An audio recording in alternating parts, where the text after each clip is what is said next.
Therefore you shall love the Lord your God, and keep his charge, his statutes, his judgments, and his commandments always. Know today that I do not speak with your children who have not known and who have not seen the chastening of the Lord your God, his greatness and his mighty hand, and his outstretched arm, his signs and his acts which he did in the midst of Egypt, to Pharaoh king of Egypt, and to all his land, that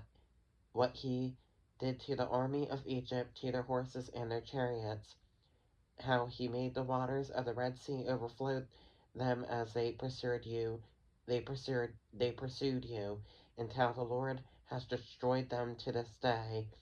what he did for you in the wilderness until you came to this place, and what he did to Dathan and Abiram, the sons of Eliab, the son of Reuben, how the earth opened its mouth and swallowed them up, their households, their tents, and all their substance that was in their possession, in the midst of all Israel. But your eyes have seen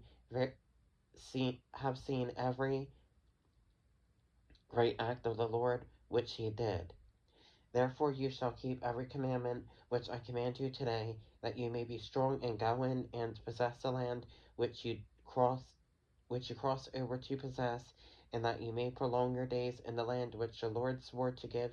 your fathers, to them and their descendants, a land flowing with milk and honey.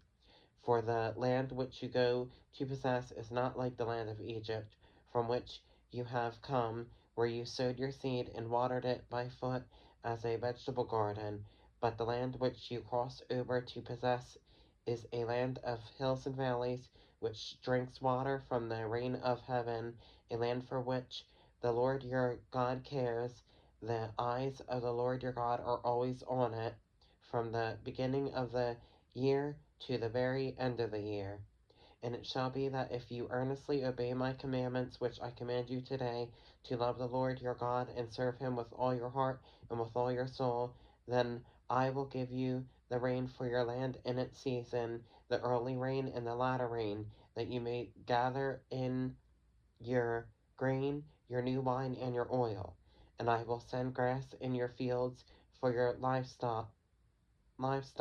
that you may eat and be filled. Take heed to yourselves, lest your heart be deceived, and you turn aside and serve other gods and worship them, lest the Lord's anger be aroused against you, and he shut up the heavens, so that there be no rain, and the land yield no produce, and you perish quickly from the good land which the Lord is giving you. Therefore you shall lay up these words of mine in your heart and in your soul, and bind them as a sign on your hand, and they shall be as frontlets between your eyes. You shall teach them to your children, speak of them when you sit in your house, when you walk by the way, when you lie down, and when you rise up. And you shall write them on the doorposts of your house and on your gates, that your days and the days of your children may be multiplied in the land of which the Lord swore to your fathers to give them, like the days of heavens above the earth. For if you carefully keep all these commandments which I command you to do, to love the Lord your God, to walk in all his ways, and to hold fast to him, then the Lord will drive out all these nations from before you, and you will dispossess greater and mightier nations than yourselves. Every place on which the sole of your foot treads shall be yours, from the wilderness and Lebanon, from the river Euphrates, even to the western sea, shall be your territory. No man shall be able to stand against you. The Lord your God will put the dread of you and the fear of you upon all the land where you tread, just as he has said to you. Behold, I set before you today a blessing and a curse. The blessing, if you obey the commandments of the Lord your God which I command you today, and the curse, if you do not obey the commandments of the Lord your God, but turn aside from the way which I command you today, to